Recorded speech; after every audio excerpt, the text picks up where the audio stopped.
That's what has happened historically. I mean, that's in war, even in war, revolution. The people who suffer the most, the people who die the most, in the greatest numbers, are civilians who essentially don't really want anything to do with it. Right, so you have this sort of discussion about the Second Amendment and your Second Amendment rights, and I should state up front that I'm 100% for Second Amendment rights, because I don't think that you should ever remove a right that you've won. Yeah, well, I think it's dishonorable to the people who died for that right and thought it was very, very important, unless you can show with some serious proof that that's the cause of a real problem, which I don't think is true. I don't think that the Second Amendment is responsible for the death of Sandy Hook. No. I don't think it's a simple cause and effect situation there. And I would agree with you. And I mean, well, this guy, one of the main things that this guy Piers Morgan, he's been on the U.S. And we're going to rag on Piers a little bit here, because one of his main points has been on every time he's dealt with this on his show in recent weeks, he's been extremely critical of anybody, and the people he's had on have been people who expressed this idea of that the Second Amendment is there to protect the population from a tyrannical government, from tyranny, which is why it was there. Okay, it's true. Yeah, that's true. And Piers turns around and says and ridicules these people and says, "Do you really think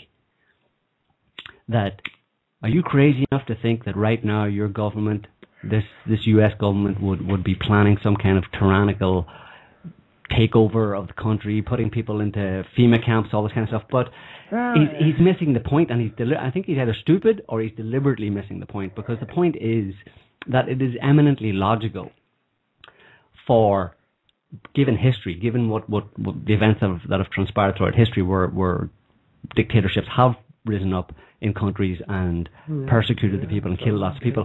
It's completely natural and logical for people in a country to have the right to bear arms to resist against that kind of thing happening. If you look at the broad sweep of history, it makes sense, have it there. And he tries to frame it as, in, do you think the US government, like dear, sweet, cute, cuddly Kenyan Obama is going to, well, allegedly, is going to turn around and enslave everybody? But that's not the point. The point is that you have a law on the books for all of history, for the entire history, for the future, for 50, 100 years. How can Piers turn around and say that it would never happen, ever, given what we know of history? How can he say it would never, ever happen in 50, 100, 200 years that some kind of dictatorship would rise up in the U.S.? I mean, just on that point alone, he's completely wrong. And this is a problem with, like, there are certain people in the world that have, like, just kind of like addled brains that have the inability whatsoever to conceive of anything outside of a linear progression of history. We go from the caveman to the astronaut. Mm-hmm. There's no cyclic nature to history at all, right? From then, everything gets better, okay? And it cannot go backward. Nothing can be retrograde. There's no retrograde evolution or devolution and things like this. So they kind of think like that. So that they have this kind of these typical weak arguments, because they're unable to conceive of the idea that anything could fall apart, that anything could go back to that way. Because they don't understand the truth of history, and that's why. They're partially right, and I'll explain to you why they're partially right.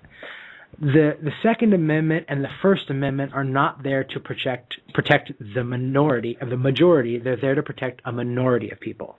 And there was, at this time, with all the Founding Fathers, an understanding that democracy represented a kind of tyranny of the majority, that they wanted to have this democracy, but they wanted to make sure that the majority of the people could not, through emotional manipulation, be used as an instrument by a clever man to suppress and oppress a minority part of the population. They didn't want to have an autocracy. They didn't want to have mob rule. Okay, so this is why Jefferson and stuff in the Declaration of Independence was talking about inalienable rights, these sort of basic human rights that can't be violated. That are self-evident. We find these truths to be self-evident. I.e., people are free, they have the right to freedom of movement, freedom of speech. Yeah, and also the freedom to defend themselves against the government, most specifically. Now, it's obvious from the way that the Constitution was written at that time, and the fact that many of the states rejected it outright without the Bill of Rights, which is a second document of amendments to the Constitution. They refused to ratify the Constitution. Some of them said that they would ratify it just because they promised the Bill of Rights and they did so, but several states also said, we're not going to do anything until we see the Bill of Rights. And some of the things that they demanded were, the First Amendment, the Second Amendment. The Third Amendment was very important at that time, sort of like no soldiers sleeping in your home type of stuff.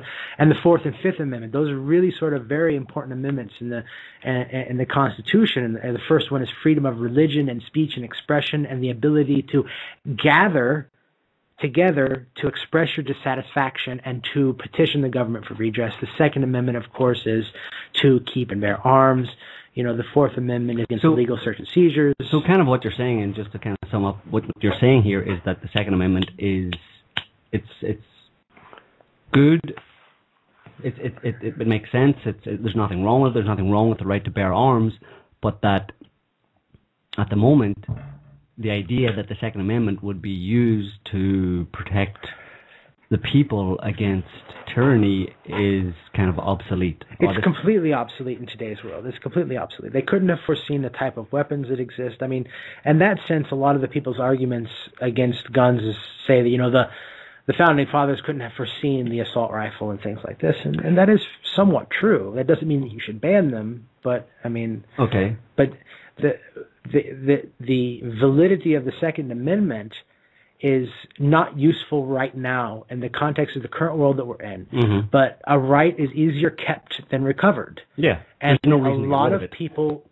died and thought it was very, very important, and you have an obligation to honor their wishes throughout history. Mm-hmm. Okay? If you're a patriot of this country, you have an obligation, unless there is a real pressing reason why you shouldn't. All right? And this whole gun crime stuff is not a product, because you didn't have these crimes. You've had guns throughout the entire history of America. Everyone's always owned guns. In fact, gun ownership is kind of dipping a little bit, but that stuff comes in cycles too. So you can't look at statistics for like a 5-year period and say that this is indicative of the nature of the country. Gun ownership's kind of dipping and stuff like that. But we have this crime rise going on, this rise of the spree killing. We've had like 65 of these school murders and stuff like that. And it turns out that most of them aren't really in the same class as like Sandy Hook. Yeah, we addressed that point last week. That point last week.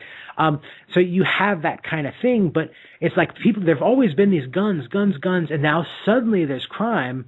And how exactly do people make that connection that it must be because of the existence of guns? It's sort of like, do they imagine that, the guns were building up magical powers over the years, passing from one evil gun owner to the next, until the point is it's like some sort of horror movie where, you touch some magical artifact and it releases demons into the world, Mm-hmm. How did guns suddenly start causing this? Because it's, in my recent memory... Let me just... interrupt you there for a second. We have a call, I think, here, so we're gonna take this. Hello. Hello. Hi. My name is Danny. I'm calling over from. I'm listening to what you're saying, but I have to agree, like where Pierce Brosnan is saying. I don't see no possibility as an American that the government going to do tyranny to us. I don't see it at all. I don't see it in 20 years. I don't see it in 100 years. And the problem I have with gun owners is that you're basically bringing fear to America. You're seriously choppy. We've got a really bad connection with you there. Can you repeat your question again? Hold on. Just answer. Just hold on, dude. Just chill out, because I think I understood what he asked. So I'm going to repeat it back to you in case we can't get such a great connection. That's a good idea. Okay. I think that what you're saying is he agrees with Piers Morgan because he doesn't see the government becoming tyrannical in 1 year, 10 years, 20 years. Right? Is that what you're saying? Yes. Okay. That's what I was saying. That's a totally. Hello. Go ahead. Okay, and the problem I feel is, the problem with gun owners, I feel that you're bringing an institute of fear in our country, of assuming things that's not happening. We're American. And it's either we live with fear or we live with hope. I'd rather live with hope that's going to happen. And I gotta say,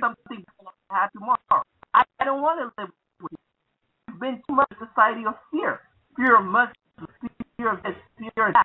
You don't want to live life with fear. Okay, dude.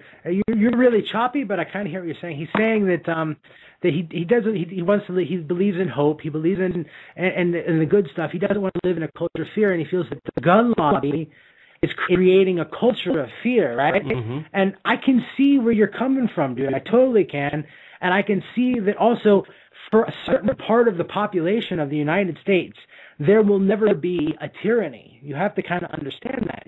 It's people look at tyranny and they don't really kind of understand it. What tyrannies do is they suppress the borders of society, the outside outskirts of it, but the center, the creamy center of society is almost never really fundamentally oppressed because they don't do anything that needs to be oppressed. They're just consumers. They just do this stuff. What ends up happening is you have a lot of people in society who, for whatever reason, kind of want to do their own thing, not necessarily in a negative part for society, but they just want to do their own thing, and the government kind of doesn't want that to happen, so they get oppressed, the oppression of minorities, and that does happen. I mean, it's unfair to say, looking at the history of America, that it's very, very recent that we've lived in this small, tiny band where we've just come out of the civil rights movement. We've just come out of the allowing, black people and women to vote period. We're in this tiny band, and what a lot of people are saying is not so much that the government will become a tyranny, it's that it's been too little of amount of time of goodness in America, of this good feelings of this women can vote, black people can vote, hey, we're getting rid of racism, we're working through this stuff. It's been too short for them to feel secure, so they're afraid of that stuff. So they're not trying to create a culture of fear. They're saying that already they're a little bit saying, hold on a second, things have not been good enough long enough. And, that is some of the reasons why the Second Amendment was put into place and why they had this concept of alien rights, because they didn't want somebody to give away that right during a peacetime, which happens in every culture. Mm-hmm. Throughout history, there are times of peace. But they were afraid at the time because it was cyclical. And every time that there was a long stretch of peace, there would then be followed by a long stretch of wars, which I don't know isn't happening at all right now. It's not like we haven't been in 10 years worth of war, okay? And then after that, because of the loss of life and because of the stress on the economy, then immediately followed by that is a dangerous period where tyrannies can pop up. And so that's what people are seeing, and they're afraid of that. And so they're saying that, hold on, we want to ensure that it doesn't happen. And that's kind of what I see the gun lobby's perspective as. Yeah. Are you still there, caller? Yes, I'm here. Well, and that's from my hand. Whole fear, and like what you're saying, many people who don't have a gun, who don't live in fear, have the same right that we do, the right to speak, the right of liberty, just to go to Canada. You don't have. Everybody has the right to have a gun, but they have the same right of the right to speak, the right of things. Many countries, we're not the only country who has those rights, like we said. And to act like we're the only one is being hypocrite. We're not. And if we're going to be honest, we have to study every other country who do have the same right as us, but don't have guns. So how do you explain that? They have the same right as us. They have maybe a different history, but when you look at it now, they have the same right. They don't have a gun problem, and they don't need a gun, and they still have the right to speak, to do what we do. Absolutely, yeah, that's a good point. Okay. Thanks for your call. Thanks for your call, man. Very much. Thank you. So, I mean, that guy, we didn't get his name, but he was... I think his name was Donnie. Did he say his name was Don? I didn't quite catch it, but he was a nice kid. Yeah, he was basically, decrying the fact that, the whole gun debate now and guns in American society in general create an atmosphere of fear. An atmosphere of fear in the country. But